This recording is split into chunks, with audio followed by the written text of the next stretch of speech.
Welcome. This is Rick Schisler, the founder of One Best Consult, in our continuing education series here on One Best Consult.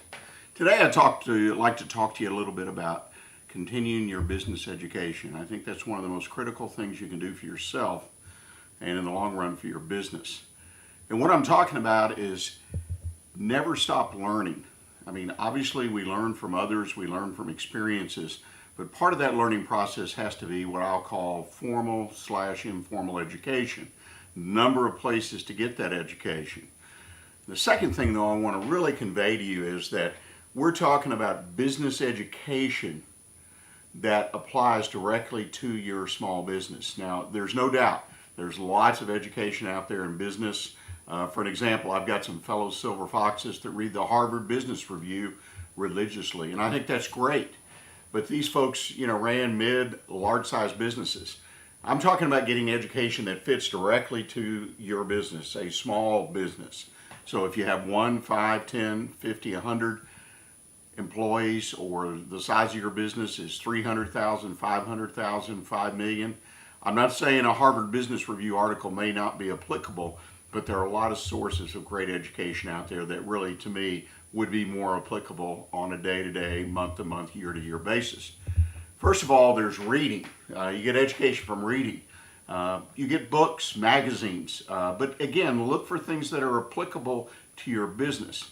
Again, not saying that you shouldn't read things that are for large corporations or things that are not directly related to small business, but I'm saying you should read at least some of the time, looking for information articles, looking for stories, looking for people that are doing similar things, looking for success, looking for failure.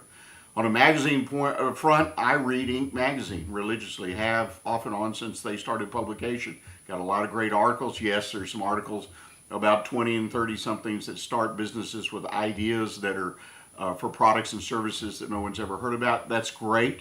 But if you've started or taken over a traditional business, there's lots of great information there for you as well. On the book side, plenty of small business authors who have great information to share with you. One of my favorites is John Janisch. He's published several books, one of which, Duct Tape Marketing, to me is the primer for small business marketing. Also, SEO for Growth, talking quite a bit these days about the use of the web in your business. A second place that you can get information, business information, seminars and workshops. Now, these take a lot of time typically for a half day, full day, at least a few hours, and I think you have to be very careful how you spend your time when you own and run your own business. I'm not knocking any of these sources, but I typically look to take this kind of resource into consideration when I'm trying to improve or develop a skill that I don't have, that justifies me spending the money, typically the time, half day, full day, or even longer sometimes, to improve that particular skill or gain a skill I don't have. A third area that you can get information, business information, is webinars. And these are great because you just go to your computer, typically they're saved, you don't have to be there at a particular time, but webinars, podcasts, videocasts such as this typically deliver direct information. You can look at a topic and you should be able to guess within 99% of what kind of information they're going to offer. They're quick, they're easy, they're convenient. I encourage you to include webinars, podcasts, videocasts in your realm of business education. And then the last one is a business roundtable group where groups of peers get together. They're available all over the country. I think it's one of the best sources for your education because you're there with peers who are sharing their day-to-day, month-to-month actual experiences with you. You can bring up issues. They can act like a board of directors if it's a strategic issue. You share day-to-day stories about an employee you hired or a mistake or success, and you develop a camaraderie. And it's really good to have somebody there with you.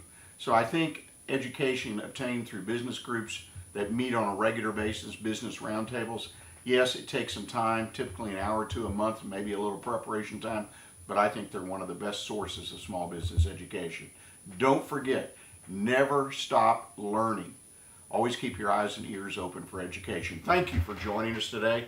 This is Rick Schisler with One, that's the number one, Best Consult.